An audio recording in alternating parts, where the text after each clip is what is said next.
Coucou mes petits moches, on se retrouve aujourd'hui pour une vidéo favori. Ça fait plusieurs mois, je pense que la dernière vidéo favori elle date du début de l'été, quelque chose comme ça. Même avant, je sais pas. En tout cas, ça fait très longtemps que j'ai pas fait de vidéo favori. J'ai essayé depuis quelques jours de faire un listing de ce qui m'a vraiment plu depuis la dernière vidéo favori pour vous donner pas mal d'idées. J'y ai noté du coup des séries, des films, des comptes Instagram, des musiques, des livres évidemment, un peu de thé, des petites babioles, voilà. Des petites choses comme ça que j'avais envie de vous partager qui sont vraiment mes favoris ces derniers temps, que j'écoute, que je regarde, que j'ai aimé, que... Voilà, vraiment les kiffs, les derniers kiffs.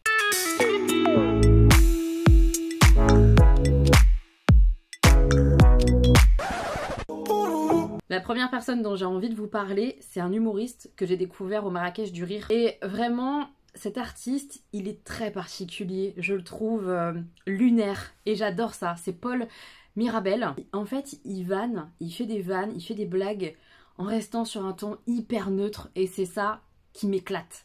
Il est très... voilà, alors j'ai une blague à vous faire. Je sais pas, avec moi, ça marche grave. Là, je viens de faire une imitation complètement merdique hein, du gars, faut le savoir. J'ai aucun respect, parce que lui est vraiment drôle, lui est vraiment marrant. Et si vous le connaissez pas, mais je vous invite vraiment à aller regarder quelques-uns de ses sketchs, parce que mais moi, il me bute de rire. J'ai vraiment très envie d'aller le voir en vrai de vrai. Peut-être que ça se fera, je sais pas, mais waouh, qu'est-ce qu'il me fait rire. Je sais qu'il va participer à l'émission LOL, là, je sais pas quoi, là, sur Amazon Prime, la saison 3. Et j'ai super hâte de voir ça parce que je vais éclater de rire, c'est sûr, rien que de voir sa tête. Je sais comment il s'exprime, comment il lâche ses punchlines et tout. Et j'aime trop, quoi. J'aime beaucoup. Il est vraiment dans... C'est vraiment un gars qui est dans l'autodérision. Il se moque de lui. Et ça marche. Avec moi, ça marche fort. Voilà. Niveau musique, je vais pas vous mettre de petits extraits parce que les strikes de YouTube sont assez violents. Donc je vous mettrai tous les liens de toutes les musiques dont je parle en barre d'informations si ça vous intéresse. Le premier album que j'ai écouté et réécouté et réécouté et pas mal en boucle, c'est l'album de Camille Lelouch. Alors pour le coup, moi, Camille Lelouch, j'ai un peu de mal niveau humour. Après, ça passe ou ça passe pas, hein, c'est comme ça. Par contre, ses textes, ses musiques, ses sons... J'aime beaucoup le son de sa voix, j'aime bien, j'aime vraiment bien. Et son album, bah écoutez, ça a été une belle surprise. Alors j'aime pas tout, il y a certaines musiques que j'aime moins, mais globalement, je le trouve assez sympa. J'ai bien accroché à ce qu'elle a proposé, il y a des musiques qui sont poignantes. Ouais non, vraiment, j'aime bien, j'aime beaucoup, donc si jamais vous l'avez pas écouté, peut-être vous laisser tenter par Camille Lelouch. Vous le savez, cet été, j'y reviendrai un petit peu dans mes favoris, on a été à La Rochelle avec les garçons. Et j'ai découvert une artiste, mais vraiment par hasard, puisqu'elle ouvrait les Francofolies et que moi et les garçons, on était en haut d'une des tours qui donnait en plongée sur la scène au moment de l'ouverture des Francofolies. Et j'ai découvert Annie Lalalove, dont j'ai écouté l'album et que j'ai adoré, mais vraiment. Et depuis, je l'écoute très régulièrement. C'est de la musique qui te met dans un petit cocon, qui te met des bonnes vibes, c'est doux. C'est réconfortant et en même temps avec un petit peu de pêche qui peut te mettre un petit peu de bonne humeur le matin. J'aime beaucoup ce que propose cette artiste française qui chante en anglais. Mais les sonorités, les vibes de ces musiques, ça me plaît complètement. Donc si jamais vous n'avez pas encore découvert Annie Lalalove, je vous la conseille fortement parce que c'est une nana qui donne des bonnes ondes. Ouais, elle fait du bien. Au niveau des sons, j'avais envie de vous parler de ce groupe de 3 nanas, je crois qu'elles sont 3. L-E-J, Lège, je sais pas comment ça se prononce. Je les ai connues grâce à Samuel, qui les écoutait et qui me les a fait connaître, via les compiles qu'elles font de l'été. Tous les ans, elles font un, comment on dit, pas une compile, mais un remix avec tous les sons qui ont cartonné pendant l'été. Et leurs mix, ils sont incroyables. Ils sont incroyables. Déjà, ces nanas-là ont des voix, je trouve, superbes. Mais la façon de mixer, de mélanger les morceaux, c'est une dinguerie. Enfin, vraiment, j'adore. Et dernièrement, elles ont fait un mix comme elles ont l'habitude de faire, mais sur les années 80, avec un clip qui est trop bien. Waouh, la claque. Donc si vous connaissez, bah peut-être que vous connaissez pas du coup leur dernier clip. Donc je vous invite à le regarder. Et si vous connaissez pas vraiment, bah testez d'écouter un peu tout ça, un peu tous les mix qu'elle propose parce que c'est un un vrai travail de fou, quoi, je trouve. Et c'est... Faut avoir une musicalité incroyable. Elles sont vraiment hyper douées, ces nanas. Vraiment, vraiment, vraiment. Et elles, pareil, quoi. Quand tu les écoutes le matin dans le RER, moi, je suis à fond. Je suis en train de danser sur mon petit quai, quoi. Je suis trop bien.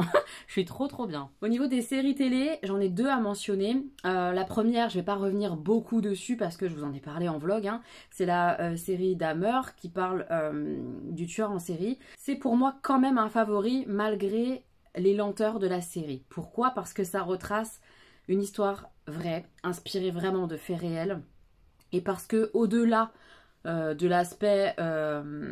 l'aspect du tueur, de sa psychologie à lui, ça c'est une chose. Au-delà aussi des victimes, ça c'est très touchant évidemment. Il y a tout ce qu'il y a autour, toutes les erreurs de justice, toutes les erreurs de la police, le pourquoi, l'homophobie, le racisme évident et notoire. Tout ça, c'était hyper intéressant à voir, très révoltant, et ça retourne beaucoup le psychique et le cœur. Mais c'est ce qui fait que je crois que j'ai aimé cette série qui pourtant est lente ou... Ouais, l'acteur qui joue le tueur en série est assez incroyable, il faut le dire. Maintenant, je le reprécise parce que c'est important, j'ai aucune empathie et aucune bienveillance envers ce tueur en série. Voilà, moi je le dis clairement, parce qu'effectivement, j'aimerais pas que ce genre de série fasse l'apologie de monstres. On n'est pas là-dedans. On est dans raconter une histoire vraie, on est dans l'humain, on n'est pas dans l'apogée de la monstruosité. Voilà, je pense que c'était important un peu de le dire, mais voilà, c'est vraiment dans mes favoris parce que il y avait tout autour beaucoup d'humanité, les voisins, comment ils ont vécu ça, etc., leur détresse, tout ça, c'était intéressant. Et ouais, c'était pas mal, c'était vraiment pas mal cette série quand même. Autre série qui n'a absolument rien à voir, qui est tout en légèreté, c'est la série Anne with an E, Anne avec un E, que j'ai beaucoup beaucoup appréciée. Je l'ai même pas mal bouffée. Maintenant, l'héroïne, c'est marrant, elle a un côté, enfin cette série-là, elle a un côté très doudou, réconfortante, un peu petite maison dans la prairie, mais version moderne. Moi, ça m'a fait un peu cet effet-là. Sauf que, quand même, le personnage principal, Anne, est un peu une tête à claque. Un petit peu. Et en même temps, très souvent, elle te fait sourire, elle te fait... elle te donne un petit peu de bonnes ondes quand même si parfois tu as envie de lui mettre des claques parce qu'elle fait connerie sur connerie. Mais parce qu'elle est pleine de rêves, elle est pleine de poésie, elle est pleine de presque de magie. Parce que elle s'émerveille du monde, elle l'imagine... Ouais, c'est une grande poétesse, quoi, Anne, le personnage. Pour ceux qui ne connaîtraient pas, Anne, c'est une petite fille orpheline qui atterrit dans une famille et qui n'était pas spécialement attendue ni voulue et qui va créer sa place. Et puis une fois qu'elle va créer sa place, ben on va la suivre dans ses épopées, etc. et dans ses aventures parce que elle est tout le temps dans la lune, tout le temps en train de rêver, de fantasmer sa vie parce que elle adore lire. Elle est rigolote. Elle est rigolote, même si des fois, une petite claquounette pour la remettre bien les pieds sur terre, des fois ça peut être bien. Non, mais vraiment, c'est une série qui est rafraîchissante, qui me fait beaucoup penser aux séries qu'on avait à l'époque, un peu La Petite Maison dans la Prairie, les choses comme ça. Vraiment, c'est pas mal du tout. Niveau film, dès que vous pourrez les voir, parce qu'ils sont sortis au ciné, et je pense qu'ils sont pas encore dispo ou quoi que ce soit... à l'achat ou bref à la location ou des choses comme ça. Chronique d'une liaison passagère, ça m'a beaucoup touchée là où je l'attendais pas. J'ai beaucoup aimé parce que c'est finalement plein d'humanité, c'est les chroniques d'une liaison comme ça qui n'a pas vocation de durer et de voir la manière dont ça s'établit, la manière des sentiments, pas sentiments, le jeu entre les acteurs je l'ai trouvé plutôt chouette. Ouais, j'ai vraiment beaucoup aimé et ça m'a questionné, le rapport humain est intéressant en fait dans ce film. J'ai beaucoup aimé. Voilà, donc ça, gros favori. Évidemment, avoir vu Avatar en 4D au cinéma, une merveille. J'avais jamais vu ce film et je l'ai adoré. Alors je sais qu'à l'époque, en tout cas, on le comparait vachement à Pocahontas, tout ça. Moi, j'ai pas trouvé. J'ai pas trouvé. Alors oui, ok, à un moment donné, il y a un arbre. Oui, ok, à un moment donné, il y a des espèces d'envahisseurs sur un endroit comme ça, mais avec des autochtones. Mais on est très loin de Pocahontas. J'ai beaucoup aimé Avatar. J'ai tellement hâte de voir Avatar 2. J'ai tellement hâte, mais vraiment. Je suis tombée amoureuse de l'univers, de la poésie de l'univers, de la beauté des créatures, du monde qu'on découvre dans Avatar.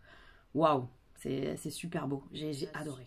Un film qui m'a beaucoup surprise, mais que j'ai trouvé tellement beau, c'est Là où chantent les écrevisses. Alors que je n'ai pas aimé le livre, le film m'a totalement convaincue. Parce que les longueurs que je n'aimais pas dans le livre, là, c'était beau. C'était pas des longueurs, c'était des paysages, des images. J'ai vu la beauté.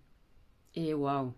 Rien que pour ça, pour les images dans les marais, etc., c'était magnifique. Et l'histoire en elle-même aussi était moins lente. C'était vraiment plus dynamique.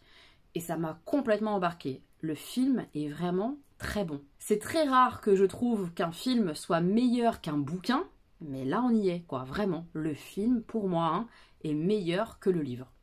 Et j'ai adoré. Très récemment, vous verrez ça dans le prochain vlog, en fait, si j'arrive à sortir cette vidéo en temps et en heure. J'ai été voir Simone, le film sur Simone Veil. J'en suis encore assez émue parce que c'est récent et c'était une petite merveille.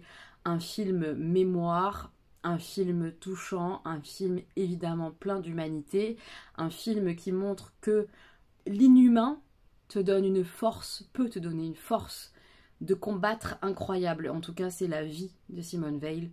Et voilà, c'était fou. C'était vraiment un très beau film. J'ai beaucoup aimé aussi la manière dont c'était construit, parce qu'il est assez déconstruit, justement, ce film. C'est des bribes comme ça, comme si on essayait de se souvenir de sa vie, mais qu'elle revient par bribes et pas forcément dans l'ordre chronologique et tout. C'était très réaliste en fait. J'ai bien apprécié. J'ai eu le cœur qui a battu très fort. C'est vraiment ma came de film. Biopic comme ça, c'est génial.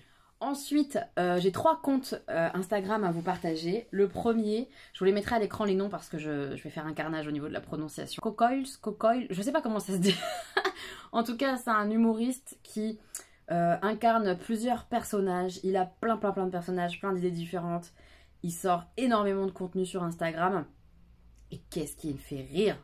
J'aime beaucoup quand il joue les adolescents, les enfants. Alors, je le trouve excellent. J'aime beaucoup aussi quand il joue le prof à l'école. Alors, incroyable, ces sketchs sur l'école et tout ça, la rentrée, les plannings, il m'a fait mourir de rire. Les sketchs où il joue des enfants, des ados qui répondent à leurs parents et tout. Ouais, vraiment, c'est drôle. Il a des sketchs vraiment sympas et il en produit beaucoup, je trouve. Il a un purée de rythme. Il m'impressionne pas mal par son travail. Franchement, j'aime beaucoup. Il y a des choses, voilà, on sent qu'il y a des choses et des fois, il me fait vraiment éclater de rire. Donc, si vous le connaissez pas, n'hésitez pas à le découvrir. Un autre dans le même style, mais pas pareil du tout quand même, parce qu'il a vraiment 2 personnages et il se tient à ce couple-là. Son compte, c'est Log5. Il joue un homme et il joue une femme. Et ses cheveux, c'est son t-shirt. Déjà rien que ça, c'est incroyable. Et les attitudes féminines, son personnage féminin, il est incroyable. Et alors, ses vannes, elles sont mais démentielles. Mais qu'est-ce qu'il est marrant! Qu'est-ce qu'il est drôle! Là, il a fait la première fois qu'elle visite son appartement. Mais c'était à mourir de rire. Elle arrive, elle dit « Ah bah d'accord, je savais pas que c'était Koh-Lanta parce qu'il y avait même pas de place pour passer. » Et du coup, elle fait pour passer dans l'appartement. Bon là, comme ça, c'est pas drôle. Je vous jure, il faut voir. C'est réel, ils sont tellement marrants. Mais tellement marrants. Je le trouve très bon dans ces sketchs où il y a des notions de vie de couple, du quotidien qui sont tellement réelles, quoi. Quand nous, les femmes, très souvent quand même, un passe mytho, on pète un câble parce que les mecs posent leur tasse comme ça dans l'évier sans la laver. Par exemple, bah lui, son personnage féminin, il pète un plomb sur son mec parce que non mais tu sais pas où il est le lave-vaisselle. Enfin bref, c'est vraiment très bien foutu. Il est très bon. Ce mec est excellent. Et le dernier compte, c'est Romuald Mofra. Alors on est dans une autre dynamique. Il est drôle, mais pas de l'humour où moi, en tout cas, j'éclate de rire. Non. Il est drôle dans la dénonciation. dans l'humour un peu noir, un peu genre mais est-ce qu'on nous prendrait pas un peu pour des cons? Et il dénonce en fait, il dénonce beaucoup par sa manière de raconter le truc et tout.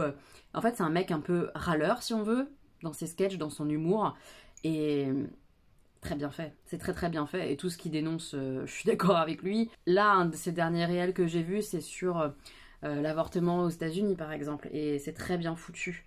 Et quand il dénonce comme ça, qu'il râle ou qu'il raconte des trucs et tout, il est dans sa cuisine en train d'éplucher ou de couper des légumes.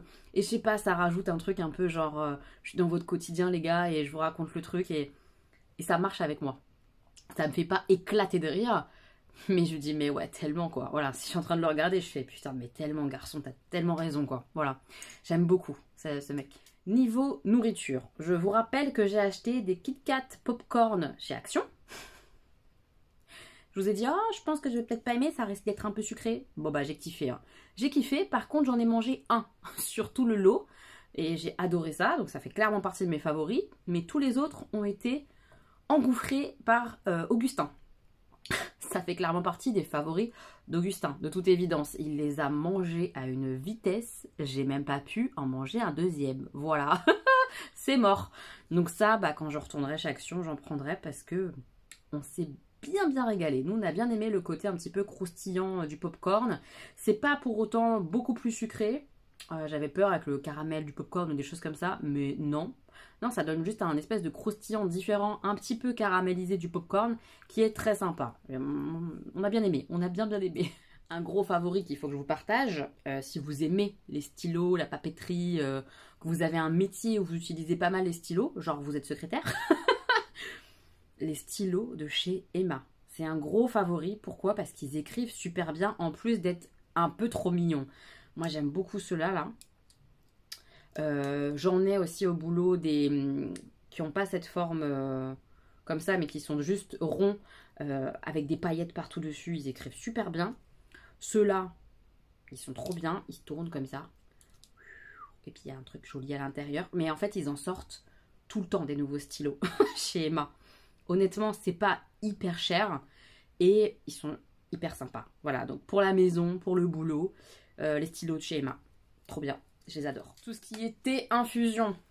Déjà, le thé en général, les jardins Mademoiselle, on peut les acheter en ligne ou on peut aller directement les acheter dans leur salon de thé. Ils sont hyper bons. Ils sont faits par les nanas qui ont créé la boutique. Et ils sont vraiment de très bonne qualité. On sent vraiment le parfum. C'est hyper agréable. Un de mes favoris en ce moment, c'est celui qu'elles ont sorti là pour l'automne. C'est Élixir de Lune. Il est hyper bon. Il sent la châtaigne. Super bon. Super bon. Je l'adore. Donc voilà, je vous les recommande tous, en particulier celui-ci, puisque je pense que c'est une édition qui ne va pas rester dans le temps. Pour l'automne, il est très agréable, c'est un thé noir, voilà. Donc idéal le matin, par exemple. Un thé aussi qu'une abonnée m'a offert et que j'adore, c'est d'ailleurs celui que je suis en train de boire. C'est un thé vert, et c'est rare que j'aime le thé vert, c'est le thé que j'aime le moins nature, je veux dire le thé vert. Mais alors celui-ci, il est juste excellent, je l'aime beaucoup. C'est de la marque Maison Taillefer. C'est la saveur numéro 5, ananas, vanille. Voilà, c'est super bon, c'est des petits sachets comme ça. Donc encore merci à ma petite abonnée parce que je les adore, ces sachets de thé. Vraiment, je suis en train de les décalquer. Je les aime beaucoup. C'est vraiment un côté fruité, acidulé. Vraiment acidulé parce que la vanille ramène comme ça ce côté un peu sucre à l'ananas qui peut être un petit peu piquant, c'est pas le bon mot, acide c'est pas le bon mot non plus, mais le goût de l'ananas peut être fort parfois à boire, et la vanille la ramène de la douceur. Oh, c'est super bon, j'aime beaucoup. Et dans la même catégorie, le dernier c'est ça, c'est le Oh My Lord, c'est une infusion de chez Maison Bourgeon, une infusion chocolat menthe que j'adore. Alors, c'est très bizarre parce que ça sent l'After Eight, tu bois de l'After Eight. Je n'aime pas l'After Eight et j'adore ça. Peut-être que j'aimerais maintenant l'After Eight. Il faut que je regoute. Mais ça reste doux et frais. C'est très bizarre. C'est un entre-deux hyper juste. Je trouve que l'équilibre est très bon. Faut pas le laisser infuser trop longtemps parce que sinon bah, c'est trop fort et t'as du mal à boire. Mais waouh, c'est frais et réconfortant à la fois. Frais de la menthe, réconfortant du chocolat, ça marche à mort. J'aime beaucoup en plus Maison Bourgeon, je trouve que leurs packaging sont hyper jolis, leur déco et tout ça là. Et ils ont des très bons produits pour pas trop cher. Je recommande à 100%. Deux petites choses qui aident pas mal quand les chauffages ne sont pas encore allumés ou qu'ils sont pas allumés très très fort. Les chaussettes de chez Primark, comme ça, un peu chaudes. Moi je suis archi fan en fait. Je les ai toutes ressorties là. Puis alors moi j'aime beaucoup quand c'est ridiculous comme ça. Quand il y a des petites oreilles sur mes chaussettes. Voilà, je mets ça par-dessus mes chaussettes en rentrant du boulot. J'ai mes petites oreilles de Simba le Roi. Je suis au max. C'est antidérapant donc ça sert pour moi de chaussons. Elles sont propres, hein. On dirait qu'elles sont sales mais elles sont propres. C'est que bah, à force elles restent un petit peu noires comme ça sur les pieds. Mais elles sont trop bien. Ces chaussettes comme ça, un peu épaisses. J'en ai qui sont plus dufteuses que celles-ci. Mais alors, c'est la vie. C'est la vie quand il fait froid, mes petites chaussettes. Et pour aller avec, ma petite bouillotte avec ses petites oreilles. Ah oui, c'est une affaire d'oreilles à la maison. Hein. T'as des petites oreilles, tu peux rentrer chez moi.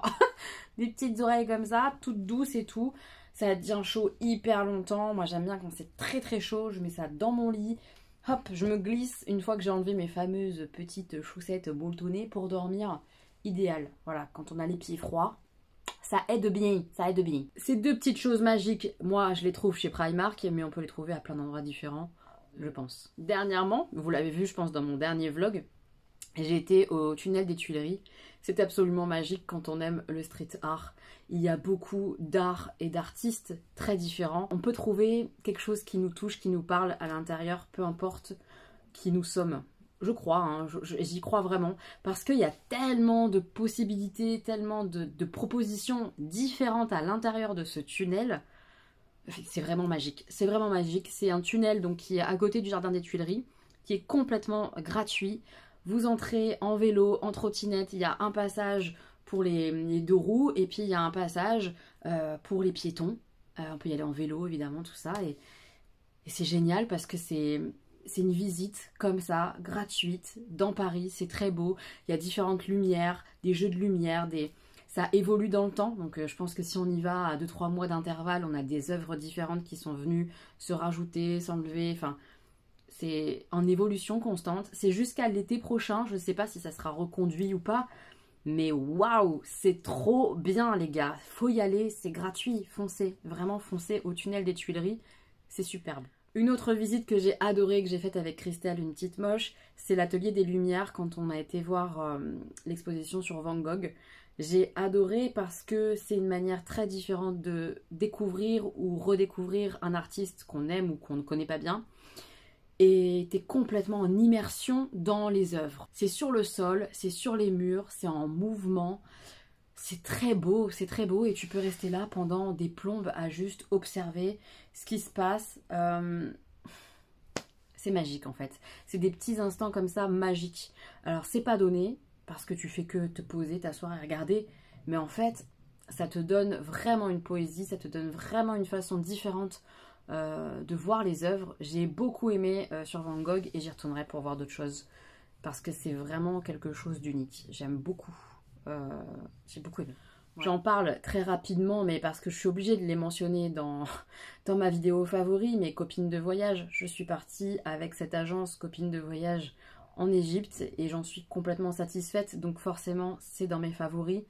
Je trouve le concept excellent quand tu as peur de partir toute seule quelque part mais que tu n'as personne entre guillemets avec qui partir, ça fait un peu meuf sans amis, mais globalement on va pas se mentir, mais quand t'as 20, 30, 40, peu importe ton âge en fait, mais quand t'es une femme célibataire et que tu veux partir en vacances malgré ton célibat, tu veux pas partir toute seule, avec qui tu vas t'imposer? Avec des amis qui eux sont en couple, enfin c'est un peu compliqué, parfois c'est pas peu faisable aussi, on a tous des vies différentes, c'est pas faisable de s'organiser pour partir avec X ou Y, et voilà, et là tu pars en fait, tu pars et t'es pas tout seul. Alors évidemment il faut être je pense un petit peu sociable, sinon ça va être compliqué parce que t'es quand même en groupe, mais c'était magique. C'était vraiment une expérience magique, je suis très contente d'avoir fait ça, moi ça me correspond complètement.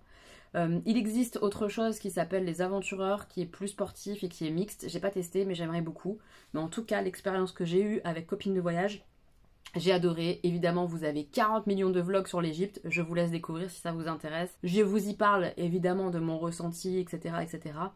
Mais ouais, pour moi, copine de voyage, c'est top. La ville de Lyon est un favori en elle-même parce que j'ai vraiment beaucoup aimé la ville de Lyon. Je l'ai trouvée très belle, très mignonne. Le quartier du Vieux-Lyon, par exemple, est très joli.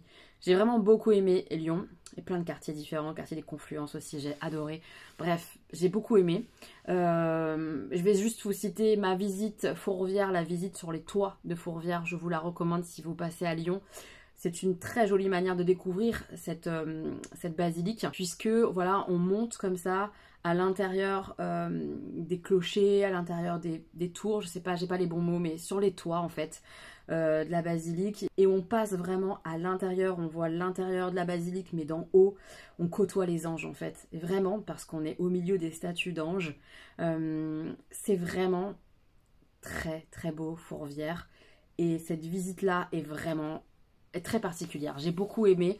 Je vous la recommande 1000 fois. Donc il y a ça que je vous recommande à Lyon. Et il y a aussi le musée Cinéma et Miniature qui est très sympathique, où il y a tout ce côté nostalgie de tes films que tu as vus quand tu étais plus jeune, que tu as adoré, ou actuels que tu as adoré, et où tu retrouves des pièces comme ça de films, des masques, des objets des films. C'est hyper sympa de voir comme ça l'alien, la reine alien, la vraie reine alien qui a été utilisée dans le film, elle est là-bas quoi. Enfin, c'est incroyable visuellement. J'ai adoré ce musée qui est hyper original, qui est un musée privé. Il est très bien foutu, très très bien foutu. Puis c'est plein de petits moments comme ça où tu fais « Oh non, mais c'est ce film, j'adore ce film !» Où tu fais « Oh non, mais trop fort, Madame Doubtfire !»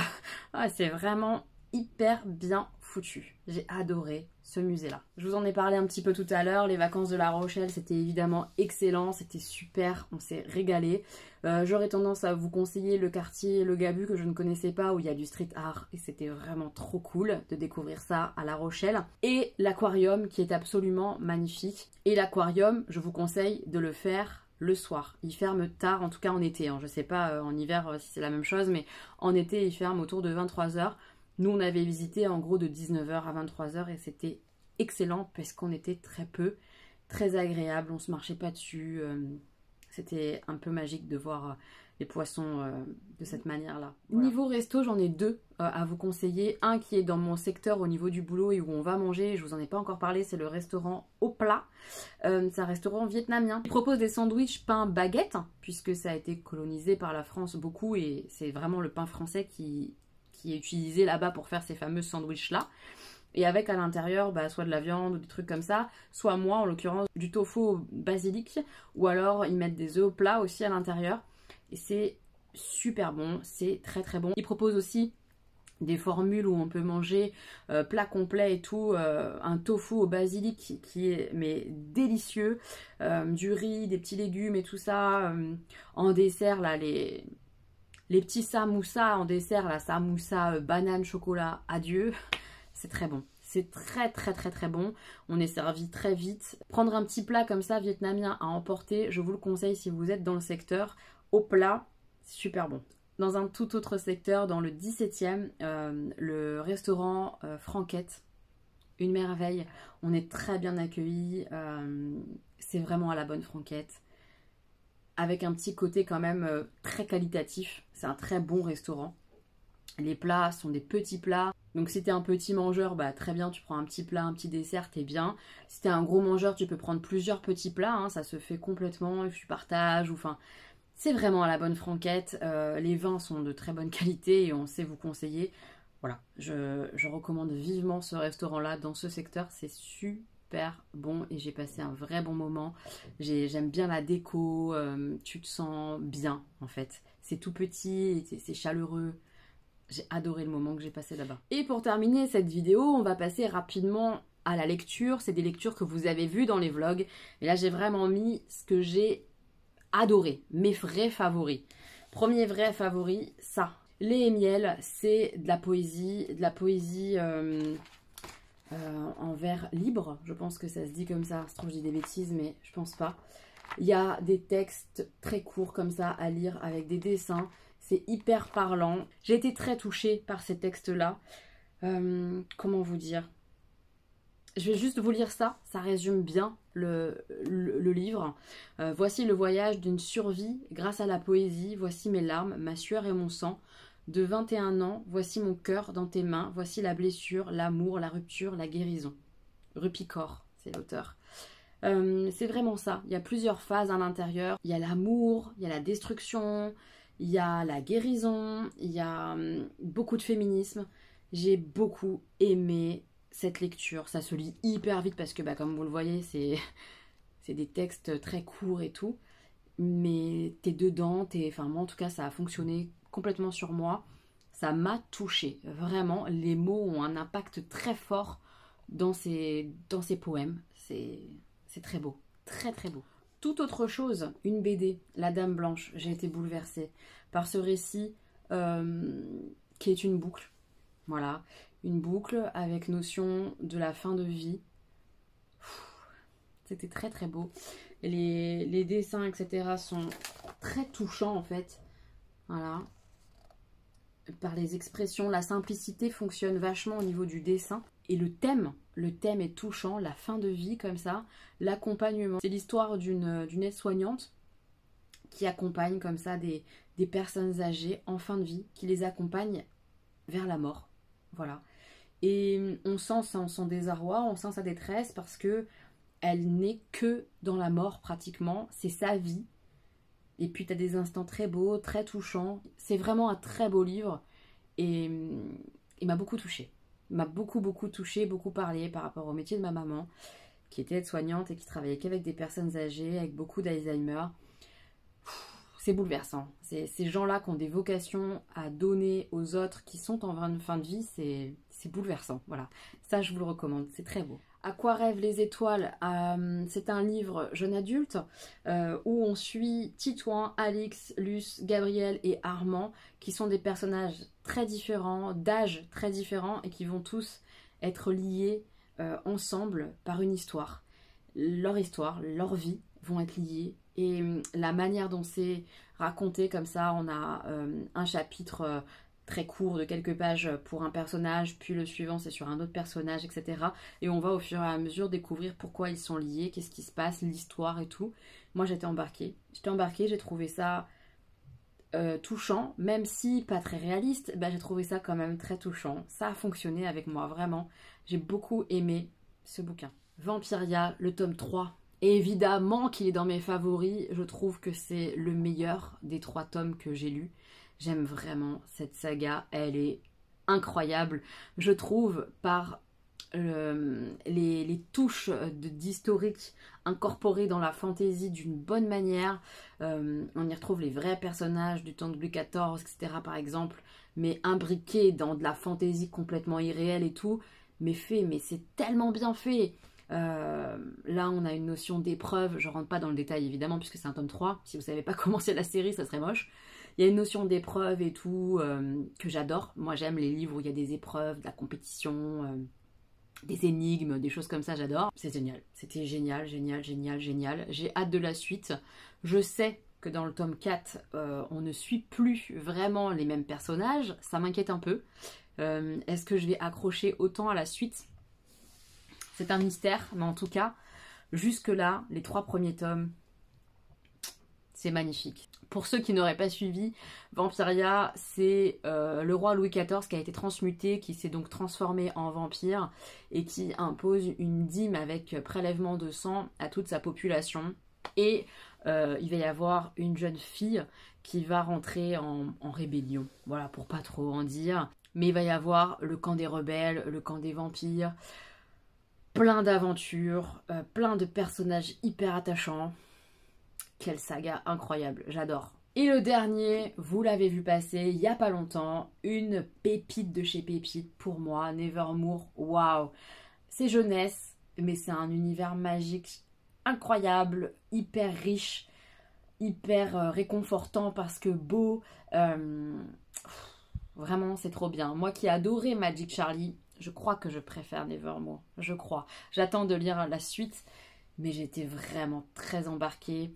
Dans ce roman-là, à un moment, il y a un passage où on parle de Noël avec une telle poésie. c'est tout un univers qui est créé. Le personnage principal, Morrigan, est très attachante. Là-dedans aussi, il y a notion d'épreuve, j'adore ça. C'est de la fantaisie, il y a un peu de magie, un très gros univers, malgré le côté jeunesse. Ça se lit hyper bien, c'est fluide, c'est génial. Vraiment, Nevermore, c'est trop bien. Voilà mes petits moches, j'espère que la vidéo vous aura plu, que vous aurez passé un bon moment. Peut-être que vous aurez découvert 2-3 petites choses qui vous donneront peut-être envie. N'hésitez pas à me dire, vous, quels sont vos favoris, séries, films, nourriture, tout, beauté, etc. Là, j'ai pas de favoris beauté, donc j'en ai pas montré. Mais voilà, n'hésitez pas à me dire tout ça, qu'on s'inspire tous les uns les autres. J'aime bien, j'aime beaucoup ça. Voilà, je vous embrasse, prenez bien soin de vous et à très bientôt dans une nouvelle vidéo. Bisous!